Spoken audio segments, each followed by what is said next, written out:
kami menyembah, kalian menyembah Tuhan yang kalian tidak kenal. Aku dan muridku menyembah Tuhan yang kami kenal. Kenapa Anda tidak jadikan itu sebagai rujukan? Salam satu Tuhan. Para sahabat, dukung semua ya channel Bensa News Muslim. Di like, di subscribe, di share sebanyak mungkin untuk supaya mencegah sahabat-sahabat kita di luar sana tidak terpengaruh terhadap pemurtadan. Hidup kekal itu adalah mereka Bani Israel mengenal Engkau satu-satunya Tuhan dan mengenal Yesus Kristus yang Kau utus. Percuma mereka mengenal Engkau kalau mereka tidak menerima Aku. Akulah jalan, akulah kebenaran, akulah hidup. Tidak ada yang sampai kepada Bapa tanpa melalui Aku. Tapi seketika kemudian Nabi Isa alaihissalam atau Yesus ditolak, Allah subhanahu wa ta'ala mengutus baginda Rasulullah Muhammad sallallahu alaihi wasallam. Lalu Allah mengatakan kepada mereka, ya ahlal kitab, qad ja'akum rasuluna yubayyinu lakum. Wahai ahli kitab, kau menolak Nabi Isa, oke.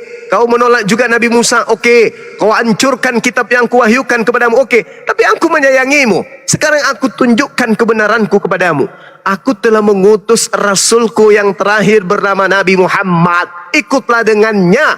Itu adalah stasiun terakhir. Kalau Nabi Muhammad pun kalian tolak, maka tak ada lagi keselamatan. Makanya dikatakan dalam ayat itu bahwasanya Rasulullah Muhammad sallallahu alaihi wasallam adalah satu-satunya jalan untuk menuju kepada keselamatan. Qul in kuntum tuhibbunallah fattabi'uni yuhibbukumullah wa yaghfir lakum dzunubakum wallahu ghafurur rahim. Wahai Nabi Muhammad, katakanlah kepada mereka apabila mereka mencintai pencipta alam semesta, apabila mereka ingin diampuni dosa-dosanya, apabila mereka ingin diselamatkan dan dicintai, maka perintahkan kepada mereka untuk mengikutimu. Fattabi'uni yuhibbukumullah wa yaghfir lakum dzunubakum wallahu ghafurur rahim. Maka apabila mereka mengikuti engkau, aku akan mengampuni dosa-dosanya dan akan mencintainya. Jadi itu yang terakhir. Jadi kalau Anda mengatakan tak ada yang sampai kepada Bapa tanpa melalui Yesus, itu pada zamannya. Yesus mengatakan kerajaan Elohim akan diberikan kepada bangsa lain dan akan membuahkan hasil dari buah kerajaan itu. Wahai perempuan, ada saatnya kau tidak akan lagi menyembah Tuhan di gunung ini dan tidak menyembah lagi Tuhan di Yerusalem. Karena kerajaan akan dilimpahkan dan diberikan kepada bangsa yang lain. Kerajaan yang ada, Daud sudah tak ada lagi. Kerajaan yang ada hanya kerajaan baginda Rasulullah Muhammad sallallahu alaihi wasallam. 1400 tahun kerajaannya tetap berjaya sampai hari ini. Demikian.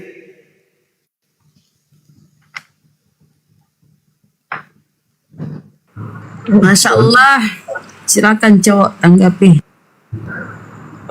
Kalaulah abang mengatakan Yesus ini adalah utusan, mengapa dia datang ini membawa pedang? Artinya dia menghakimi. Apakah kekuasaan itu ada padanya? Dapat mengampuni dosa. Bukankah yang dapat mengampuni dosa itu Allah Bapa? Silakan. Oke, baik. Tak ada satupun dalil pengakuan Yesus, aku mengampuni dosa. Itu tak ada, Bung. Tak ada dalilnya. Dia hanya mengatakan dosamu telah diampuni. Kenapa demikian? Karena tanda-tanda orang yang dikutuk oleh Tuhan adalah buta, lumpuh, cacat, dan seterusnya. Mereka orang-orang dikutuk ketika melakukan dosa, seketika dikutuk oleh Tuhan. Seketika mendapatkan karma, seketika mendapatkan tulah. Ketika Yesus menyembuhkan, Yesus mengatakan, oh berarti Tuhan sudah mengampuni dosamu. Makanya tak ada ucapan Yesus, dosamu telah aku ampuni. Bahkan ketika ia disalibkan, apa kata Yesus? Bapak, ampunilah mereka Bapak, sebab mereka tidak mengetahui apa yang mereka lakukan Bapak.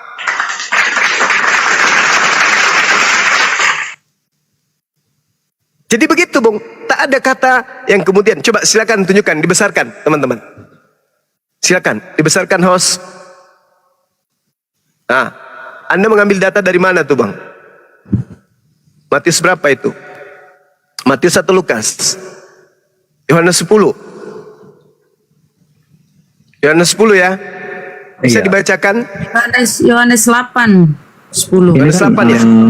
Ketika ada wanita yang berzina, ya seharusnya dia mengikuti hukum Taurat yang dibawa oleh Musa, hukum rajam gitu. Mengapa dia Iya. tidak melakukan itu? Iya, baik. Oke, Bu. Ketika Anda membawa kemudian Yohanes 8, itu sangat baik. Yesus kemudian bangkit berdiri dan berkata, "Hai perempuan, di manakah mereka? Tidak adakah seorang yang menghukum engkau?" Jawabnya, "Tidak ada, Tuhan." Lalu Yesus, "Aku pun tidak menghukum engkau. Pergilah dan jangan berbuat dosa lagi mulai dari sekarang." Kan Yesus sebelumnya mengatakan, "Siapa di antara kamu yang tidak memiliki dosa, silakan lempar lebih dulu perempuan ini." Ternyata orang-orang ini adalah orang-orang yang memiliki dosa semua. Tak ada yang melempar. Yesus pun tak melempar. Karena tuduhan yang ada kemudian itu harus ada dua saksi. Ada yang berzina, siapa saksinya? Jangan-jangan ini hanya fitnah. Ternyata rupa-rupanya orang-orang itu tidak ada yang mau menjadi saksi. Itu yang pertama. Yang kedua yang Anda harus pahami, yang saudaraku harus pahami, Yesus bukan orang yang duduk sebagai wali hakim. Yesus tidak duduk sebagai orang yang duduk sebagai mahkamah agama. Yesus tidak memiliki kewenangan untuk menghukum dan menetapkan ini berzina, hukumannya ini pencuri, hukumannya ini. Enggak. Yesus bukan imam, Yesus bukan hakim, dia bukan orang yang kerja di Gubernur Pilatus, bukan juga di Herodes, bukan. Dia adalah orang yang ditolak oleh orang-orang Yahudi, boro-boro jadi hakim untuk menghakimi. Itu tak ada. Apa haknya Yesus menghakimi perempuan tersebut? Tak ada. Dia bukan hakim. Dia bukan duduk di mahkamah agama Yahudi.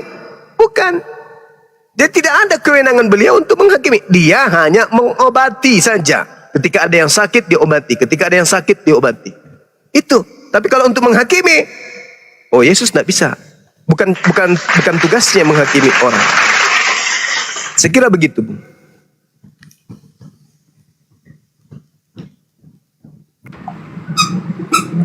Terus tentang dia duduk di tahta bersemayam untuk menghakimi 12 bangsa Israel itu bagaimana?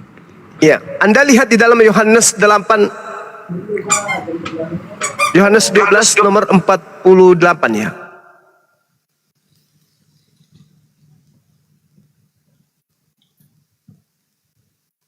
Bisa dibaca teman-teman?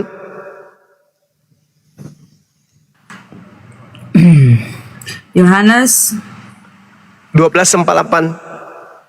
12:48. Barang siapa menolak aku dan tidak menerima perkataanku, ia sudah ada hakimnya, yaitu firman yang telah kukatakan. Itulah yang akan menjadi hakimnya pada akhir zaman. Nah, tuh. Ini pengakuan Yesus. Jadi 12 suku Israel itu akan dihakimi berdasarkan firman atau sabda yang Yesus sampaikan kepada mereka. Makanya murid-murid memiliki tugas. Matius 10 nomor 5 nomor 6. Yesus berpesan kepada ke-12 muridnya agar jangan ke bangsa lain, melainkan pergi kepada domba-domba yang sesat dari umatku Israel. Itu kata Yesus. Yesus datang ke tengah-tengah Bani Israel. Kita boleh baca di dalam Yohanes 14 nomor 31. Bunda bisa menunjukkan itu. 14:31. Atau ada yang lain yang bisa membacakan? Ini bagus kalau ada yang membacakan supaya kita mendengarkan semuanya. Tetapi supaya dunia tahu bahwa aku mengasihi Bapa dan Bapa. Tetapi supaya dunia tahu bahwa aku mengasihi Bapa dan bahwa aku melakukan segala sesuatu seperti yang diperintahkan Bapa kepadaku. Bangunlah, mari kita pergi dari sini. Diperintah. Masya Allah. Kalau Yohanes 11:42 masih bisa dibacakan enggak? 11:42. Bisa ya. Aku tahu bahwa engkau selalu mendengarkan aku, tetapi oleh karena orang banyak berdiri di sini mengelilingi aku mengatakannya supaya mereka percaya bahwa engkau yang telah mengutus aku. Tuh. Jadi di sini poinnya adalah utusan. Mereka percaya aku sebagai utusan atau mereka menolak aku sebagai utusan. Itu aja. Jadi pola yang dimainkan oleh kenabian dan kerasulan Yesus kepada Bani Israel hanya ada dua. mereka menolakku sebagai rasul atau mereka menerimaku sebagai rasul. Itulah hakimnya nanti di akhir zaman. Makanya dalam Yohanes tadi yang dibacakan oleh Bunda Rahma, Yohanes 12:48, barang siapa menolak aku, dia tidak menerima perkataanku. Dia sudah ada hakimnya, yaitu firman yang telah kukatakan. Itulah yang akan menjadi hakimnya pada akhir zaman. Perkataanku yang aku sampaikan ketika aku penginjilan selama 3 tahun, perkataan-perkataan itulah yang kemudian akan menjadi hakimnya di akhir zaman. 12 suku akan dihakimi. Siapa di antara kalian yang menerimaku sebagai Mesias? Kamu? Ya, masuk surga. Kamu menolakku sebagai Mesias? Ya, masuk neraka. Itu. Makanya Allah berkata, wa iskalallahu ya Isa bin Maryam, anta qulta linnas. Wa iskalallahu ya Isa bin Maryam, anta qulta linnas takhizuni. Ingatlah ketika Allah berfirman kepada Nabi Isa alaihissalam, wahai Nabi Isa, anak laki-lakinya Maryam, apakah engkau yang mengatakan kepada orang-orang ini, jadikan dirimu sebagai Tuhan selain daripada aku?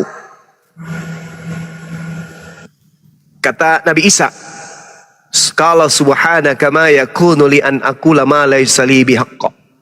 Maha suci engkau ya Allah, tidak patut bagiku mengatakan apa yang bukan hakku untuk aku katakan. In kuntu qultuh faqad alimtah.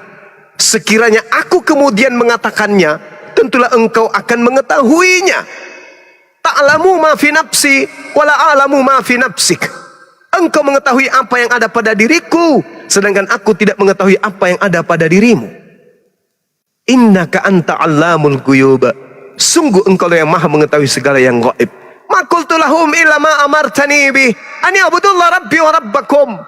Aku tidak pernah mengatakan kepada mereka kecuali apa yang engkau perintahkan kepada aku, yaitu sembahlah Allah, Tuhanku dan Tuhanmu, dan aku menjadi saksi terhadap mereka selama aku berada di tengah-tengah mereka. Maka setelah engkau wafatkan aku, maka engkau lah yang mengawasi mereka, dan engkau lah yang menyaksikan atas segala sesuatu.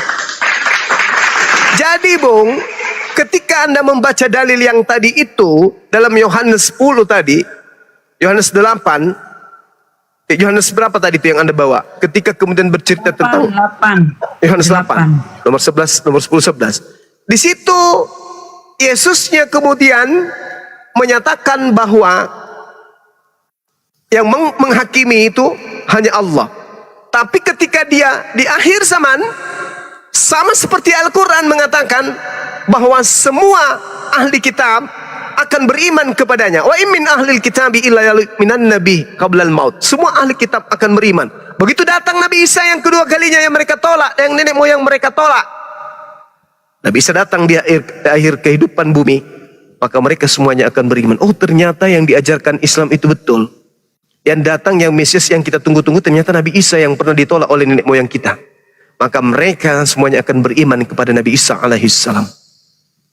Sedangkan yang Anda bawa tadi, bahwasanya dia akan menjadi hakim dulu di atas tahta untuk menghakimi ke-12 murid, itu berdasarkan yang tadi. Barang siapa yang menolak aku, tidak akan menerima perkataanku, dan ia sudah ada hakimnya, yaitu firman yang telah kukatakan, itulah yang akan menjadi hakimnya pada akhir zaman. Nah, sekarang kita lihat Yohanes 17:8. Coba Anda baca baik-baik. Segala firman yang aku berikan kepada mereka, mereka telah menerimanya, dan mereka yakin dengan pasti bahwa engkaulah yang telah mengutus aku. Berarti segala firman yang Yesus sampaikan di tengah-tengah Bani Israel, seluruhnya hanya bersaksi bahwa Yesus itu hanyalah utusan Tuhan. Berarti penghakiman kelak ada dua, menerima Yesus sebagai utusan atau menolak Yesus sebagai utusan. Hanya itu aja. Karena semua cakupan firman yang Yesus sampaikan di tengah-tengah Bani Israel itu hanya dipercayai oleh muridnya sebagai utusan Tuhan saja. Makanya dikatakan kemudian dalam Yohanes 11 nomor 42, aku tahu bahwa engkau selalu mendengarkan aku, tapi oleh karena orang banyak yang berdiri di sini mengelilingi aku mengatakannya agar supaya mereka percaya bahwa engkaulah yang telah mengutus aku. Yesus mengatakan, berfirman, bersabda, menyampaikan perkataan di tengah-tengah Bani Israel agar mereka percaya bahwa Yesus adalah utusan Tuhan. Saya ulang, Yohanes 11:42. Aku tahu bahwa engkau selalu mendengarkan aku. Tetapi oleh karena orang banyak yang berdiri di sini mengelilingi aku mengatakannya supaya mereka percaya bahwa engkaulah yang telah mengutus aku. Yesus mau dipercayai sebagai utusan Tuhan saja. Maka yang menuhankan dirinya, Anda lihat betapa siksanya mereka, betapa kecewanya mereka, betapa terhinanya mereka. Anda lihat dalam Matius 7 nomor 21, nomor 22, 23. Pada akhir zaman nanti banyak orang yang datang kepadaku berseru, Tuhan Yesus, Tuhan Yesus, bukankah kami telah bernubuat pakai namamu Tuhan Yesus? Bukankah kami bermujizat pakai namamu Tuhan Yesus? Bahkan kami melakukan pengusiran terhadap setan-setan demi namamu Yesus. Kata Yesus, pada hari itulah aku akan berterus terang kepada mereka, aku tidak mengenal engkau, enyahlah daripadaku, kalian semua adalah pembuat kejahatan. Tumben benar. Banyak orang yang bernubuat, mengusir setan, bermujizat pakai nama Yesus. Tapi karena dia tidak berdasarkan pola pengajaran yang seajarkan di tengah-tengah Bani Israel, maka Yesus mengatakan apa? Enyahlah daripadaku, aku tak mengenal kalian. Bayangkan aja nih, orang Kristen yang sudah pada level bermujizat, orang Kristen yang sudah pada level mengusir setan, orang Kristen yang sudah sampai pada level bernubuah. Yesus katakan apa? Aku tidak mengenal kalian. La haula wala quwata illa billah. Aku tak mengenal kalian, katanya. Lalu buat apa kalian beriman? Kalau Yesus sendiri kemudian izin Bang Suma. Ya, silakan. Iya, izin Bang Suma. Ini saya mau bertanya ke Bang Suma ini. Bang Suma ini kan ini siapa? Ini pendatang baru karena ada kentara di HP saya. Iya Bang, Ronald Nenggolan Bang. Ronald Nenggolan Bang. Tunggu dulu, kita tanya dulu saudara cewek. Cewek apa cowok? Oh, cowok. Cowok Ya. Bang. Ini matanya cewek terus ini. Iya, Yang tidak tadi apa-apa. yang mau mualaf mana? Belum datang dia Bang. Baluap. Ada yang mau mualaf katanya. Iya si Engki dia takut ketahuan Padahal ada maknya, acara jadi dia saya lagi- harus terbang ke Dubai malam ini. Batal karena dia Nggak percaya musyahadat. aku. Nggak percaya aku Bang. Kok boleh bohongin Oten Bang? Orang kaku nggak bisa tahu aku jadwalmu. Katanya ada yang mau mualaf jam 8. Aku kesini, belum mandi pula tuh. Tapi masalahnya Bang dia mau cari tempat dulu, dia takut ketahuan emaknya. Oh ya sudah, kita tunggu sambil kita belajar sama teman-teman. Silakan saudara Siap. cewek jahat. Cowok Bang, Cowok jahat. Iya, mungkin ada yang mau disampaikan sama Bang Ronald. Ya, tidak Oke, apa-apa. baik. Dan Bang Ronald. Iya, izin Bang Suma. Iya, silakan bro. Iya, ini di Yohanes 13 ini ayat 13-nya menyatakan bahwa Ya. kamu menyebut aku guru dan Tuhan, dan katamu itu tepat, sebab memang akulah guru dan Tuhan. Oke. Kemudian di ayat 20-nya menyatakan bahwa aku berkata kepadamu, sesungguhnya barang siapa menerima orang yang kuutus, ia menerima aku. Nah, jadi yang ingin saya tanyakan ke Bang Suma ini, kira-kira Nabi itu bisa mengutus orang atau memang hanya Tuhan yang bisa mengutus? Oke, Terus baik. tadi Tuhan menyatakan bahwa Yesus sendiri menyatakan bahwa dia adalah Tuhan dan Guru, begitu Bang? Oke, baik. Jadi gini Bu, kitab saudara itu, kalau Anda melihat original teksnya, di situ dikatakan Rabam Wamaran dalam bahasa Aramaik atau dalam bahasa Ibrani. Rabam Wamaran, guru dan Tuhan. Dia tidak mengatakan Alaha. Dalam bahasa Yunani hanya mengatakan Kurios, tidak mengatakan Theos. Rabam Wamaran. Andai saja dia mengatakan Rabam wa Alaha, berarti dia merujuk kepada pencipta. Sayangnya dia hanya mengatakan Maran, Tuhan. Sedangkan Tuhan dan Tuhan itu berbeda dalam rasa bahasa kita. Misalnya orang yang terpenting di Indonesia ini, orang kelas 1 misalnya, seperti Bang Handi Slebes, dipanggil Tuan Handi, itu masih rasional. Bagi kita, rasa bahasa kita. Tapi kalau dikatakan Tuhan Handi, maka orang-orang yang pemikir lemah akan berpikir, oh Handi ini adalah Tuhan. Nah inilah tipu muslihat itu. Tuhan disebut Tuhan demi untuk melanggengkan kemudian pengajaran-pengajaran palsu. Maka ketika Yesus mengatakan, kau menyebut aku guru dan Tuhan, itu memang tidak salah. Karena memang aku ini Tuhan, Sayyid. Baginda Rasul Muhammad SAW juga disebut itu sebagai Sayyid, sebagai Tuhan. Tidak ada masalah. Nah, kalau Yesus mengutus muridnya, statusnya sebagai pemimpin, sebagai nabi, sebagai rasul, sebagai Mesias, mengutus muridnya, tak masalah. Selayaknya baginda Rasul Muhammad SAW mengutus sahabatnya, tak masalah. Nabi Musa alaihissalam mengutus Harun, tak masalah. Mengutus Yosua bin Nun, tak masalah. Karena mereka adalah nabi yang mengutus pengikut-pengikutnya, tak masalah. Jadi itu tidak ada indikasi, Bung. Coba Anda lihat, saudara-saudaraku ya, betapa banyak seruan-seruan Yesus, Bapakku, Bapakku, Bapak itu Tuhan. Ketika Yesus mengatakan Bapakku, berarti itu menceritakan Tuhanku. Matius 18:10, Tuhanku yang ada di langit. 18:19, Tuhanku yang ada di langit. Matius 7, Bapakku, Tuhanku yang ada di langit. Matius 10:32, di depan Bapakku, di depan Tuhanku yang ada di langit. Makanya Yesus mempraktekkan ibadah. Yesus sujud, Yesus berdoa, Yesus memohon, Yesus beribadah, Yesus puasa. Kenapa? Karena dia bertuhan. Begitu banyak perkataan Yesus bertuhan, begitu banyak ungkapan-ungkapan kehambaan Yesus yang dia katakan di tengah-tengah Bani Israel, yang Anda baca di dalam Bible itu sendiri. Betapa banyak Yesus mempraktekkan dia beribadah kepada Sang Tuhan. Betapa banyak kemudian prosesi yang dilakukan oleh Yesus sebagai hamba Tuhan. Kenapa itu Anda tak melihatnya? Kenapa yang Anda lihat hanya perkataan Yohanes 13:13? Akulah guru dan Tuhan saja. Seketika dia menjadi Tuhan. Sedangkan 33 tahun dia mempraktekkan, dia menteorikan bagaimana cara menghambakan diri yang baik, bagaimana cara beribadah yang baik, bagaimana cara memuji Tuhan dengan cara yang baik. Itu yang dicontohkan dan itu yang dipraktekkan. Tapi kenapa seketika orang Kristen mendudukkan Yesus yang mempraktekkan dan menteorikan sebagai hamba yang baik? Dalam Yohanes 4 nomor 22, Yesus mengatakan, kami menyembah, kalian menyembah Tuhan yang kalian tidak kenal. Aku dan muridku menyembah Tuhan yang kami kenal. Kenapa Anda tidak jadikan itu sebagai rujukan?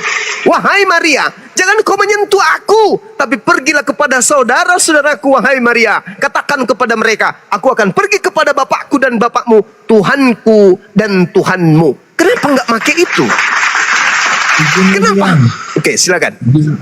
Ini di Yohanes 8:24, karena itu tadi aku berkata kepadamu bahwa kamu akan mati dalam dosamu, sebab jikalau kamu tidak percaya bahwa akulah dia, kamu akan mati dalam dosamu.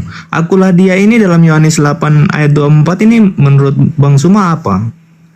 Ya. Apa mereka akan disebut mati dalam dosa kalau mereka tidak percaya bahwa dialah dia? Oke, baik.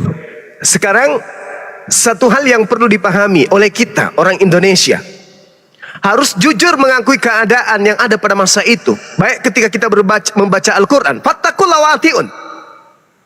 Nabi Isa menyeru kepada Bani Israel, bertakwalah kepada Allah dan taatlah kepadaku.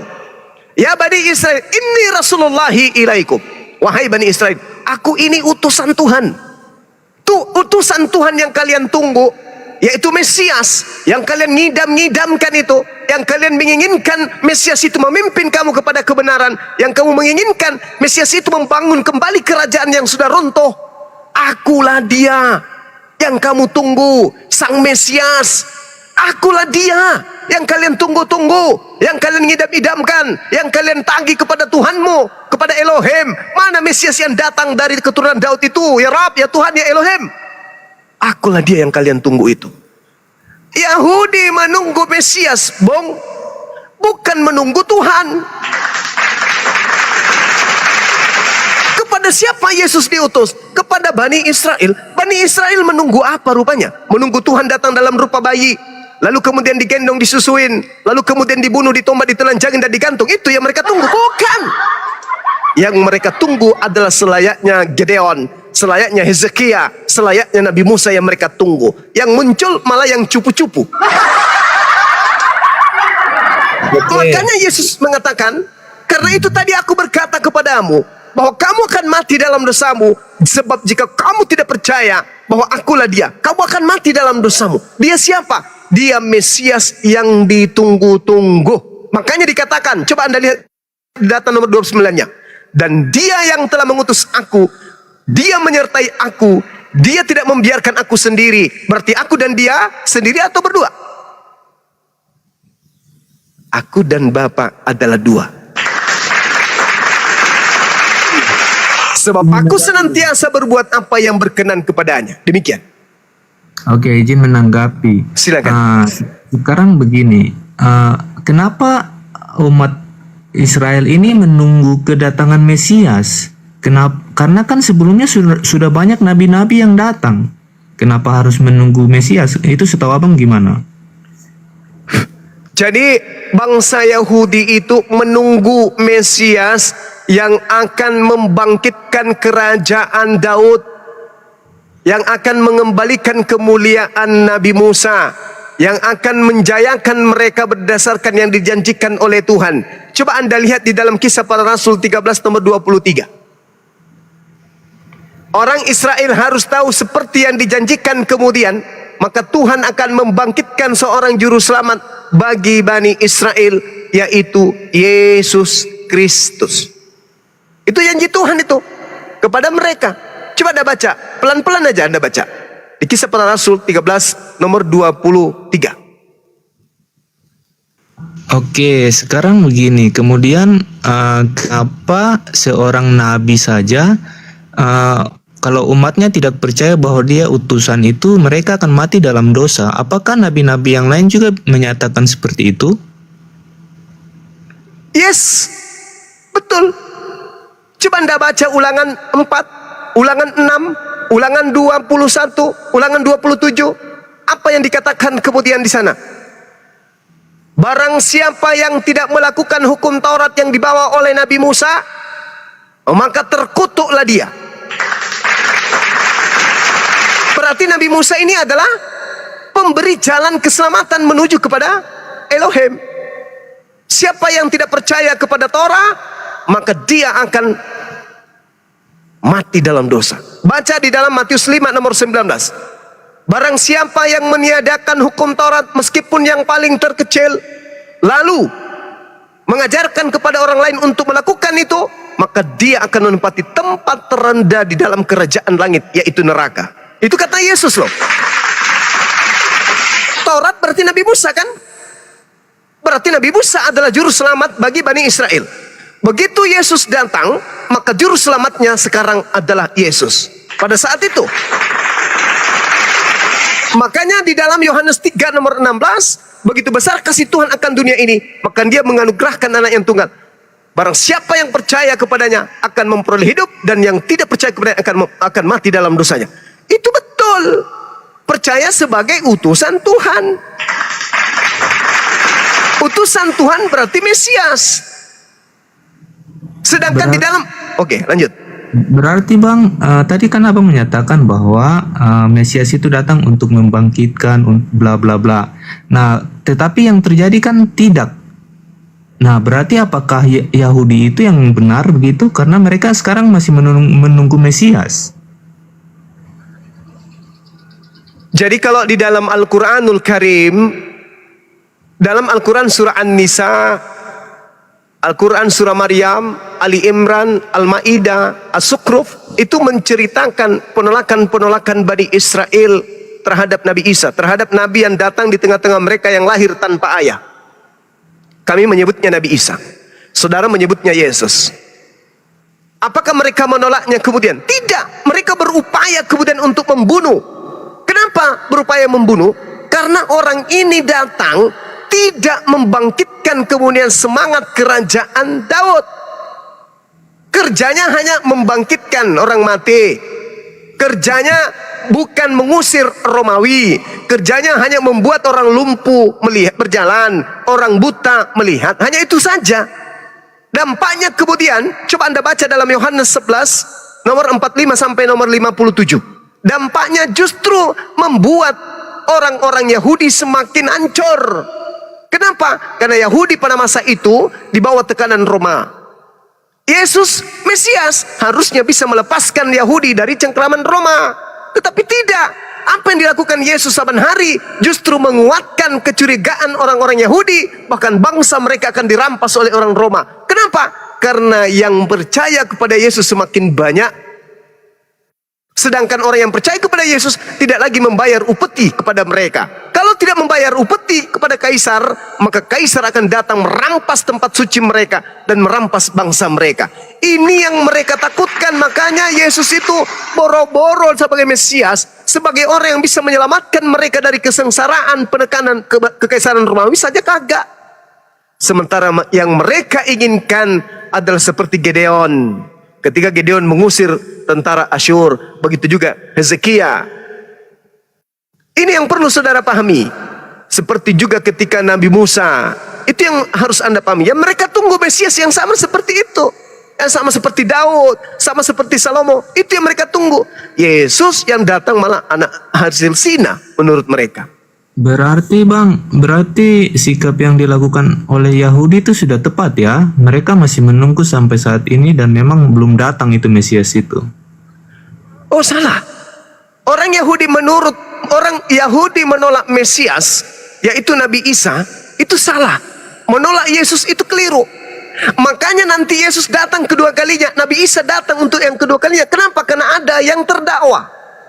Siapa yang terdakwa? Mereka yang menolak Yesus dan mereka yang menyembah Yesus, itu terdakwa. Kenapa bukan Nabi Musa yang datang? Kenapa bukan Nabi Muhammad yang datang? Karena ajaran Nabi Muhammad tidak diplesetkan, Nabi Muhammad tidak dituhankan. Nabi Musa ajarannya tidak dituhankan, kemudian Yesus dituhankan. Makanya dia datang kemudian untuk meluruskan, aku bukan Tuhan. Makanya dikatakan dalam Yohanes 8 nomor 40, 12 nomor 48, barang siapa yang menolak aku, dia sudah ada hakimnya, yaitu firman yang aku katakan, maka firman itulah yang kelak akan menjadi hakimnya di akhir zaman. Nah, orang-orang yang menuhankan Yesus itu berdasarkan firman siapa? Ada Yesus berfirman, sembahlah aku. Ada Yesus mengajarkan ibadah minggu? Gak ada. Maka ditolak. Baca Matius 7 nomor 22 nomor 23. Orang-orang yang menuhankan Yesus diusir, dikatakan sebagai pembuat kejahatan. Itulah tujuannya dia datang. Kapan itu terjadi? Nanti di akhir zaman. Coba Anda baca Matius 7 tuh, nomor 15 sampai nomor 27. Pada hari terakhir nanti banyak orang, nah, berarti akhir zaman kan? Banyak orang yang berseru kepadaku, Tuhan, Tuhan, Tuhan, Tuhan, Tuhan. Bukankah, bukankah, bukankah? Pada hari itulah, pada saat itulah aku akan berkata kepada mereka. Itu kapan? Nanti kedatangan yang kedua. Makanya dalam Al-Quran dikatakan, tidak ada seorang ahli kitab pun yang tidak akan beriman kepada Nabi Isa alaihissalam menjelang kematiannya. Wa immin ahlal kitab illa la yu'minanna bihi qablal mauti. Ini Al-Quran mengatakan. Sama seperti ucapan Yesus. Coba. Jadi kalau Anda mengatakan Yesus itu akulah dia, dialah Mesias yang ditunggu oleh Bani Israel, tetapi kemudian ditolak karena tidak memenuhi syarat seperti Mesias yang mereka tunggu. Nanti kedua kalinya yang datang kedua kalinya, barulah tersadar dan terbuka matanya. Oh mama, rupa-rupanya ini yang dimaksud dengan Mesias yang datang. Maksudnya Yesus atau Nabi Isa itu nanti datang kedua kali itu untuk menyalahkan ini ya, umat-umat Israel ya, begitu ya, sama umat Kristen. Yang menolaknya, termasuk Kristen. Datangnya sebagai nabi atau sebagai apa? Sebagai nabi. Dia datang sebagai Mesias, dia datang sebagai nabi. Karena dia adalah nabi. Datangnya waktu, kalau dari Islam sendiri datangnya waktu akhir zaman juga. Iya. Diterangkan di dalam Al-Qur'anul Karim, wa innahu la ilmul lis-sa'ah fala tamtarunna biha wa wattabi'un hadza siratul mustaqim. Dan sungguh Nabi Isa benar-benar menjadi pertanda akan datangnya hari kiamat. Jadi kalau dia datang nanti di akhir zaman, maka itu adalah tanda akan mau kiamat. Anda lihat di dalam Matius 24 nomor 28 dan seterusnya. Matius 24 nomor. Iya, betul. Coba kita lihat. Sama-sama kita baca dalam Matius 24 nomor 28, 29. Ketika dia datang yang kedua kalinya, kita lihat kata Yesus, waspadalah kepada penyesat, sebab kedatanganku yang kedua seperti kilat memancar dari sebelah timur dan melontar cahayanya sampai ke barat. Demikian pula kelak kedatangannya Anak Manusia. Di mana ada bangkai, di situ burung nasa berkerumun. Di sini Yesus mengatakan, camkanlah, aku telah mengatakannya terlebih dahulu kepadamu. Apabila ada orang berkata bertemu dengan Yesus di padang gurun, jangan kau pergi ke situ. Atau dia berkata, lihat Yesus ada dalam bilik, jangan kau percaya. Sebab kedatanganku yang kedua sama seperti kilat memancar dari sebelah timur sampai terlontar ke barat. Nah, segera sesudah siksaan pada masa itu, matahari akan menjadi gelap, bulan tidak bercahaya, bintang-bintang akan berjatuhan dari langit, dan kuasa-kuasa langit akan goncang. Tuh buktinya. Kedatangannya yang kedua ditandai dengan hadirnya hari kiamat. Sesudah siksaan itu, kata Yesus, matahari akan menjadi gelap, bulan tidak bercahaya, bintang-bintang akan berjatuhan dari langit, dan kuasa-kuasa langit akan guncang. Pada waktu itu akan nampak tanda Anak Manusia dari langit, dan semua bangsa di bumi akan meratap dan melihat, dan mereka akan melihat Anak Manusia itu datang di atas awan-awan di langit dengan segala kekuasaan dan kemuliaannya. Dan ia akan menyuruh keluar malaikat-malaikat untuk meniup sangkakala dahsyat bunyinya, dan mereka akan mengumpulkan orang-orang pilihan dan keempat penjuru bumi. Ini bukti yang diterangkan Al-Quran itu betul. Oke, berarti begini Bang. Berarti Yesus itu dia bisa perintah malaikat. Nah, dan kemudian apakah ada nabi yang bisa datang kedua kali dan dia menyatakan sendiri begitu? Yesus ini dia menyatakan, bukan nanti dia bilang nanti Bapa akan mengutus aku yang kedua kali, tapi dia sendiri yang menyatakan bahwa dia akan datang yang kedua kalinya. Kalau di Islam sendiri bagaimana? Apakah dia menyatakan bahwa Allah yang akan perintah Nabi Isa datang kedua kali atau bagaimana? Tadi saya sudah membacakan dalilnya. Kata Allah, sungguh dia Isa benar-benar menjadi pertanda akan datangnya hari kiamat. Dia datang untuk yang kedua kalinya, diutus oleh Allah kemudian. Maka dalam surah An-Nisa ayat 159, wa im min ahlil kitab illa la yu'minanna bihi qablal mauti. Pada saat itu Nabi Isa datang, guncang seguncang-guncangnya, ahli kitab baru kemudian beriman. Oh betul, ternyata Yesus Isa ini adalah utusan Tuhan Mesias. Tolong kami, terlambat. Yesus akan datang untuk yang kedua kalinya. Betul, iman Islam juga demikian adanya. Dia akan datang menjadi hakim di akhir zaman, mengusir orang-orang yang mempertuhankan dirinya. Dia akan datang membenarkan ajaran Nabi Muhammad sallallahu alaihi wasallam.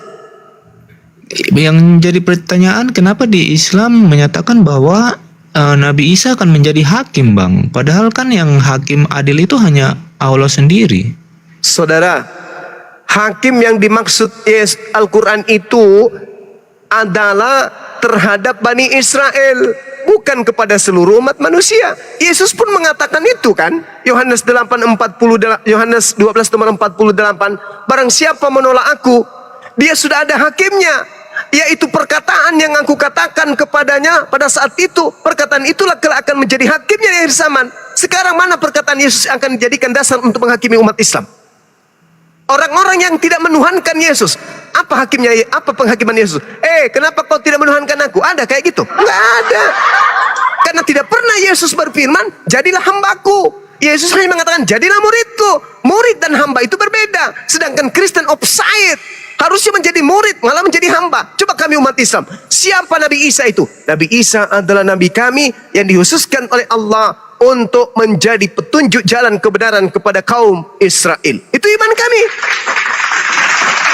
Kalau kalian dihakimi kelak di akhir zaman oleh Yesus, wahai Kristen, ya paman, siapa yang mengajarkan ente menuhankan aku? Apa ucapan kalian? Ada tidak firmanku pada saat aku datang penginjilan ke Israel, sembahlah aku, tuhankanlah aku, gantikan Tuhan yang benar itu dengan aku.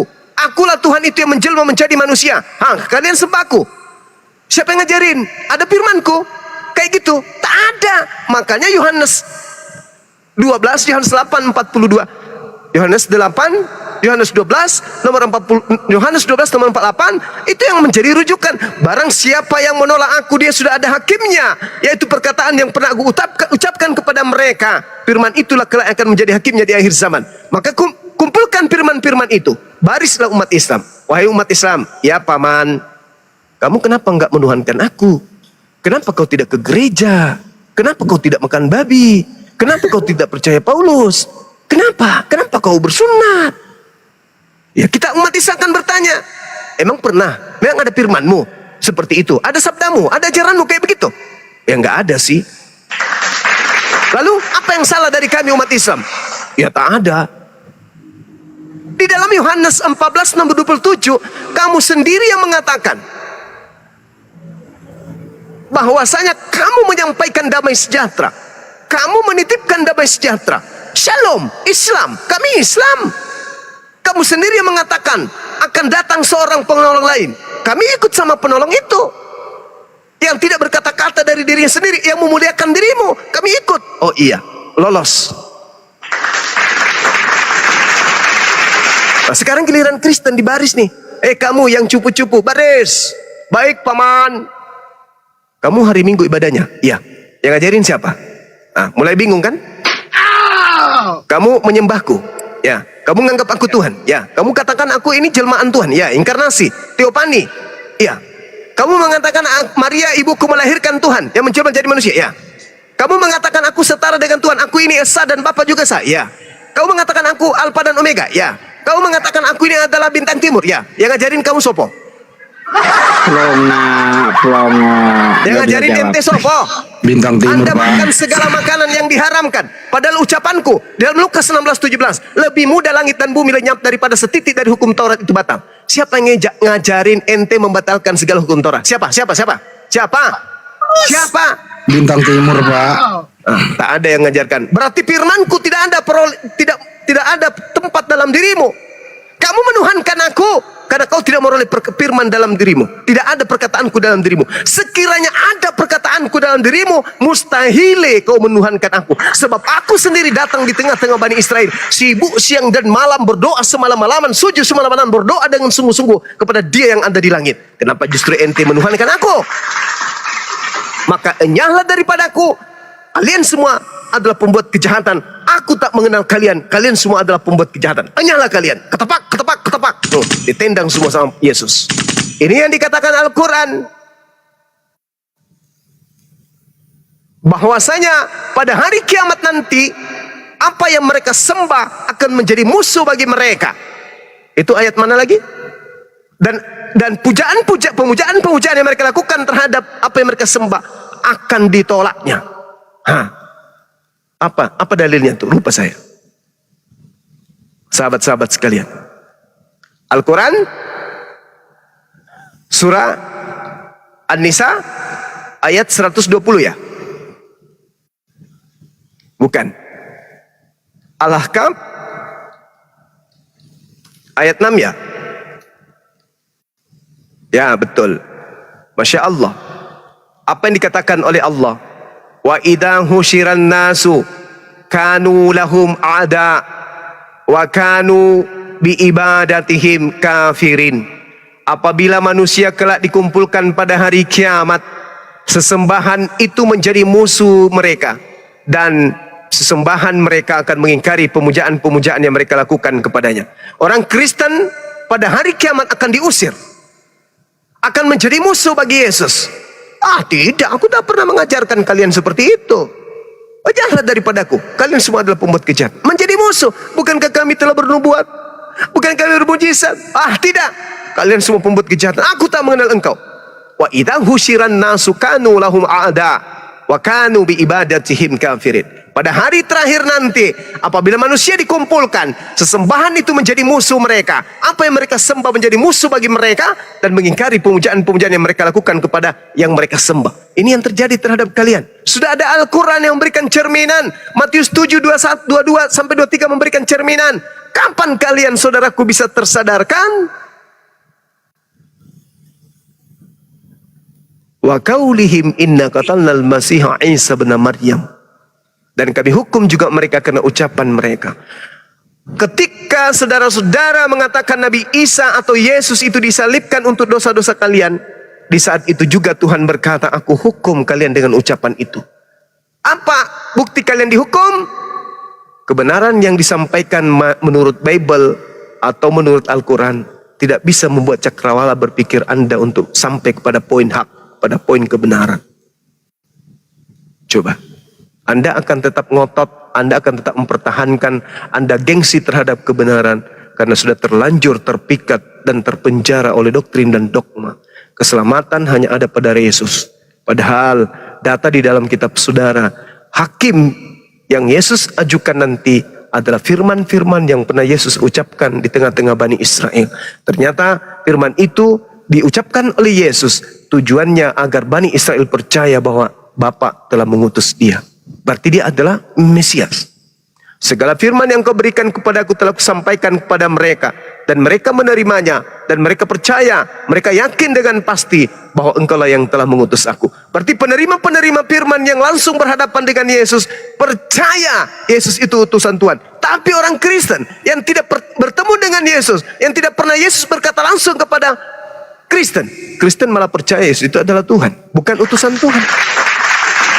Mulut mengatakan, yes, kami juga percaya Bang Suma, Yesus itu utusan Tuhan, mari kita intip di gereja. Ternyata yang mereka akui sebagai utusan, justru itulah yang mereka sembah. Berarti munafik, planos, penipu, pembohong. Orang munafik, lain di mulut, lain di pekerjaan. Lain di mulut, lain di hati. Lain di perkataan, lain di tindakan. Itulah kalian. Maaf, ini harus diungkapkan, ya. Jadi saudara, apapun yang Anda usung kemudian untuk menuhankan Yesus, akulah dia, tak ada, akulah yang mengampuni dosa, akulah yang mengutus malaikat. Bung ingat, di kitab Wahyu, iblis pun memiliki malaikat-malaikat. Itu yang Anda harus pahami.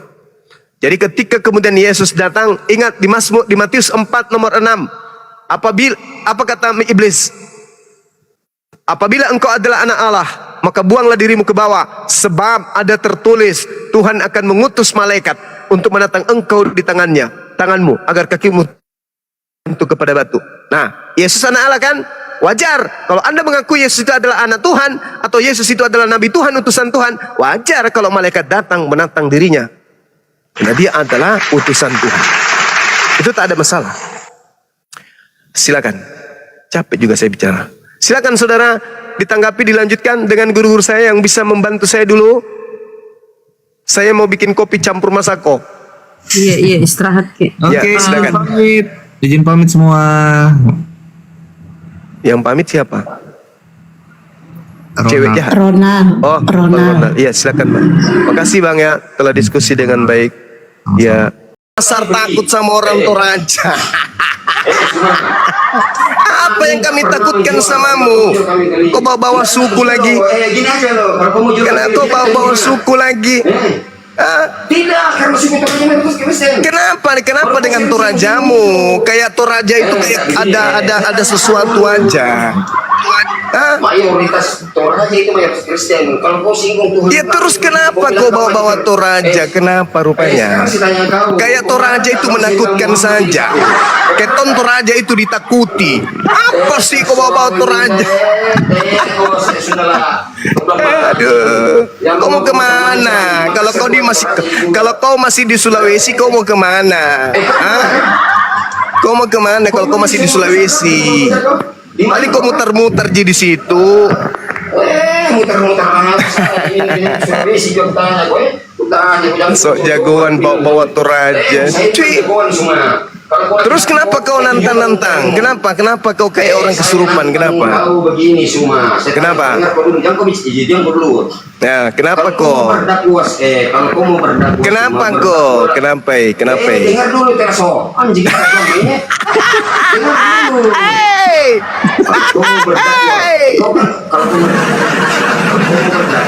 Kesurupan dia. Jangan kusinggung sama lain, begitu loh. Loh, kau sadar tidak itu kitabmu itu isinya semuanya isi Al-Quran asal kau tahu. Itu kitabmu. Siapa ganti-gantimu? Itu kitabmu saja, nama kitabmu saja tertulis Alkitab. Itu sudah curi dari Islam itu. Jangan kamu mengklaim itu dicuri dari Islam. Itu nama Allah bertaburan di kitabmu itu. Kau nak malu? Dah malu? Di terjemahan Al-Quran tidak ada tertulis Yesus. Di terjemahan Al-Quran tidak ada tertulis Yahweh. Di terjemahan Al-Quran tidak ada tertulis Theos. Tapi kenapa di kitabmu ada tertulis Allah? Dari mana itu kata Allah kecuri? Barangkali. Kamu sudah jelas-jelas kitabmu semuanya berisi tentang Islam. Istilah-istilah Al-Quran bertaburan di kitabmu. Kau yang ngamuk. Urusanmu sama siapa sih? Ada Islam, Abraham Islam, Musa Islam, semua Islam. Sama-sama orang Sulawesi. Kamu mengklaim-klaim Islam. Aduh, parah. Ngamuk. Kembalikan saja kitabmu ke bahasa Yunani. Jangan kau ke bahasa Islam, kawan. Gak usah kamu urusin isi Alkitab. Kalau agamamu itu tidak sempurna sampai dia harus menggunakan istilah Islam, kembalikan saja ke dalam bahasa Yunani.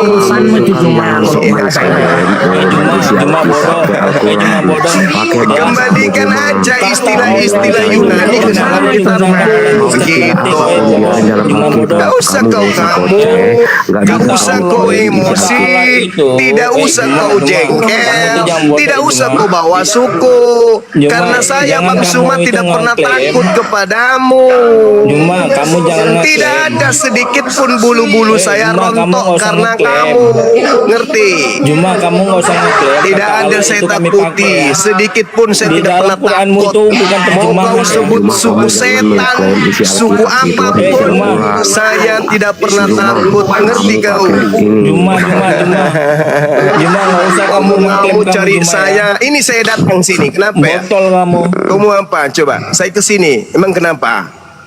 Kamu apa dengan saya? Kau dulu, kalau kau lagi kita Enggak, suaramu mengecil, tuyul. Iya, tapi kamu cuma jangan Tadi suaramu keras. Tadi suaramu kencang. Giliran saya datang suaramu mencium. Oke. Jangan kau emosi. Kita uji ya. Ya, kau cari-cari saya. Bawa suku-suku. Kayak kita saja, kayak saya takut sama kamu. Tidak ada sedikit pun takut saya sama kamu. Kau kumpulkan semua kekuatanmu, hanya satu ludah saja. Cuy. Ya kalau nggak takut kau jumpai aja. Sherlock. Ya, terserah dia. Saya di Makassar. Dia kan yang mau cari saya. Ke Makassar dong, cari saya dong. Saya di Makassar. Oh iya, Sherlock. Sudah kau cari saya di Makassar. di mana anjing? Di mana? Sok jagoan. Saya tunggu kau. Saya di Sudiang tinggal, bro. Kau mau ketemu dengan saya? Kau datang di Sudiang saja, bro. Kau cari saya di Sudiang. Tidak ada orang yang tidak kenal saya. Tidak pernah ancam kau semuanya, aku tanya. Kenapa suaramu menurun kau? Kenapa menciut suaramu? Di mana kau? Di dalam guanya kau. Kenapa suaramu mengecil? Saya di Makassar, saya tinggal di Sudiang. Tidak ada orang di Sudiang tidak kenal saya. Kau datang ke sini. Parah kali. Sok jagoan cari-cari saya. Oh, bawa Toraja. Kayak saja ada orang yang kau bisa takutkan. Tidak ada yang bisa kau takutkan. Kau bawa sukumu itu. Santai, gak usah kejang-kejang. Bawa suku lagi kau. Kamu Surah Al-Anbiya ayat 16, Allah mau nggak berkuasa cuma gimana itu cuma. bentar dulu semuanya, aku mau diskusi dulu sama Jumeni. Bentar anak soleh. Yang tidak berkuasa itu yang mati, itu yang salib dibunuh orang. Kamu baca di Al-Anbiya ayat 16 Juma, kalau kamu pintar Juma. Yang tidak kalau kamu hafal, Al-Anbiya ayat 16 baca. Yang tidak berkuasa itu yang dibunuh. Baca bodoh. Baca, Allahmu nggak berkuasa. Tuhan apa-apa, dibunuh. Mama. Baca, Juma. Tuhanku dibunuh, Mama. Oh, Tuhanku dibunuh, digantung di pohon. Ini yang saya naik ke sini bukan untuk berdebat ya. Saya naik ke sini untuk menjawab tantangan strike yang katanya mau mencari saya. Saya datang di sini, saya sudah naik di sini. Kau mau apa? Anak bau. Hey, Tolong yang lain diam dulu ya, bentar ya. kamu anak bau, kau mau apa anak bau? Kita kasih kesempatan dulu apa ya. mau purai? Apa mau purai? Kande bete, kande manuk, kande bayi? Apa? Waktu menunjakan nak? Nate laso. Mantumbe menunjakan nak? Tak pun komande? Tak bobo? Sulit aku di bonomu, kande bobo sulapekan. So hebat cari-cari Bang Suma. Apa kau carikan saya? Kamu kalau kau merasa tersakiti dengan argumentasi saya, lawan saya pakai datamu, Bung. Ngamuk-ngamuk kesurupan. Mana umbato Suma? Toa prakato Suma. Musangar ka kau rito toraja, ha?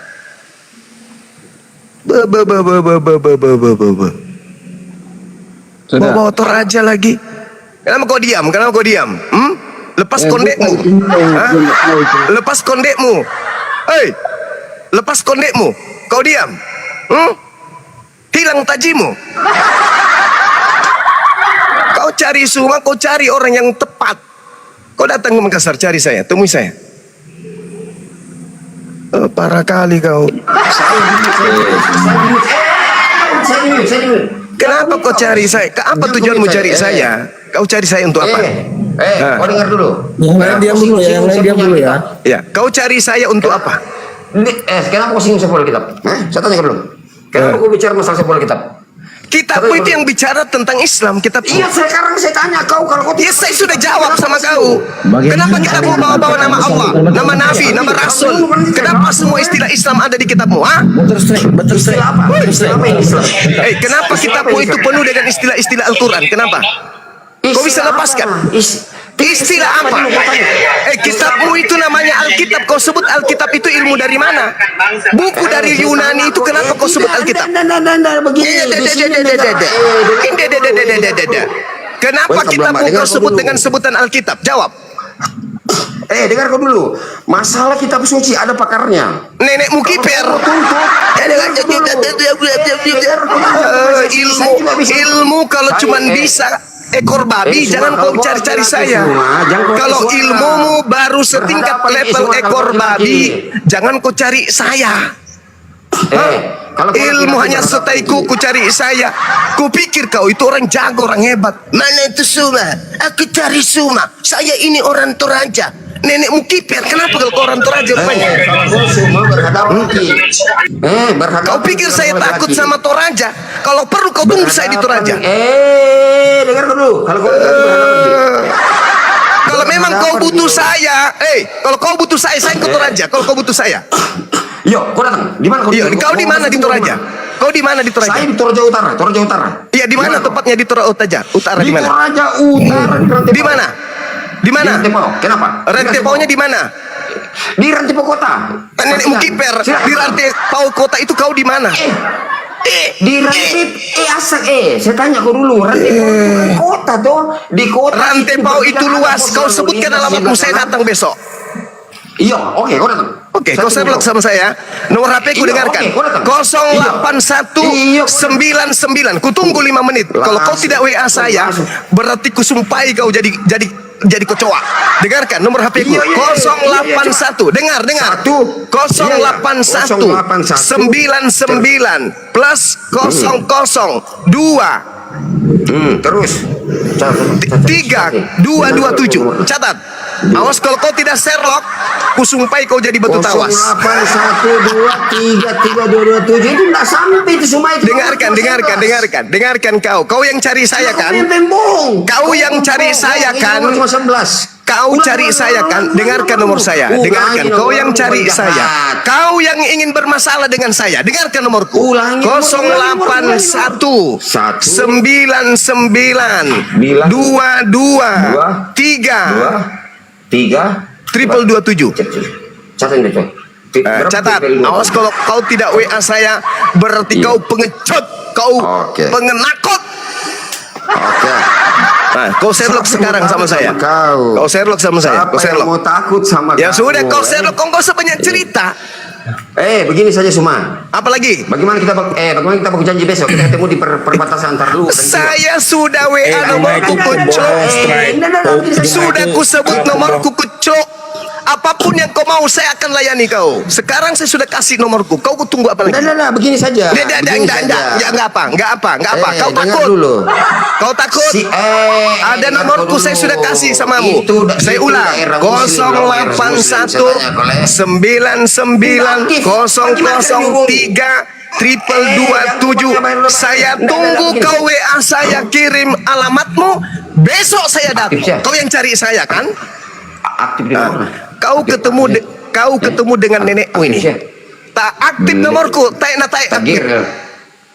Aktif saya nomornya. Aktif. Saya ulang nomorku. Saya ulang. 08. Dengar. 081 99 003 triple 27. Kalau kau tidak WA saya berarti kau penakut. Kau ngaku-ngaku bawa rajamu ini. Anak lu. Ini anak lu. Kau ketemu dengan anak lu. Kalau kau bawa suku, saya juga bawa suku. Kau kira saya pengecut sini? Iya, kau WA saya sekarang. Kau Sherlock tempatmu. Sabar dulu. Saya akan datang. Enggak. Nomor itu tidak jelas. Sabar. 081 99 199 jangan kau bolak-balik. Penakut kau. 08 1199 081 99 003 triple 27. Saya tunggu WA-mu. Kau Sherlock sama saya. 500 kosongnya tuyul. Banyak kali alasan kau. 17 18 kosongnya. Banyak cerita. Kau yang jujur. Begini saja Suma. Belum bisa kau kasih takut-takuti saya. 9 kosongnya berapa? Kosongnya 12. Banyak cerita. Saya ulang satu kali lagi ya. Kau jangan bercerita. Kau jangan bercerita kau. Orang Toraja. Orang Toraja. Kau diam kau. Dengarkan nomorku. 081 99 003 triple 27. Apalagi? Kau tanya lagi berapa tiganya? Kau tanya lagi. Awas kalau kau tidak. Maunya berapa nomor? Enggak, kan biasanya kan 13 nomor. Saya tanya 12 nomor kan? Sudah kelihatan kau catat nomorku sambil gemetaran. Kenapa? Saya kan hubungi kau, Bos. Jangan kau macam-macam. Hubungi kau. Kau kira saya pengecut kah? Kasih nomor HP saya coba. Saya tunggu. Dengan Palopo itu mayoritas Islam, tapi saya berani tantang kau di situ. Ketemu. Saya bilang jujur. Siwa perbatasan Palopo di situ mayoritas Muslim, tapi saya berani tantang kau di situ perbatasan ketemu. Saya berani tantang kau di situ. Kalau kamu ketemu besok. Oke? Godrok. Halo? Mana semua? Mana nomormu masuk di WA-ku mana? Yang mana nomormu? Sebut nomormu yang mana? Ini banyak nomor yang masuk di HP-ku. Sebut yang mana nomormu. Kau Sherlock saya sekarang. Kau Sherlock saya sekarang. Kau tinggal di mana? Kau diam saja, saya telepon kau. Siapa yang kau? Iya, kau telepon sekarang. Kau pikir kau pernah dengar anak lu takut? Hah? Kau pernah dengar? Kau pernah dengar sejarahnya anak lu takut? Pernah? Tidak toh. Makanya kau WA saya sekarang. Kau WA saya sekarang. Anjing. Terasa biadab kau. Di mana? Kau WA saya sekarang. Iya sekarang, mari kita ketemu di sini. Mana nomormu? Ini saya sudah nunggu ini. Ini. Bilang kau telepon saya. Mana nomormu? Mana WA-mu? Kenapa gak masuk WA-mu? Dasar kucluk. Kau cari saya? Hah? Tak salah orang itu. Kau tidak salah orang itu, pilih orang. Kau cari saya. Nggak sadar kau itu hanya modal semangat babi. semangat selalu makan babi, kau cari saya. Kau kirim Sherlock sekarang. Gampang kalau kamu temui saya. Udahlah, jangan kayak mama, udahlah. Iya, makanya dia kan cari saya kan. Udah cukup, nggak usah banyak ngomong. Kenapa? Kamu juga ikut takut? Mau ketemu katanya besok, udah. Kamu juga takut? Jangan kayak mama, besok kan udah mau ketemu. Nah. Kau salah orang kau. Kau salah orang. Kamu mau diskusi apa mau ribut? Siapa yang mau diskusi sama kalian? Hah? Emang kalian punya ilmu?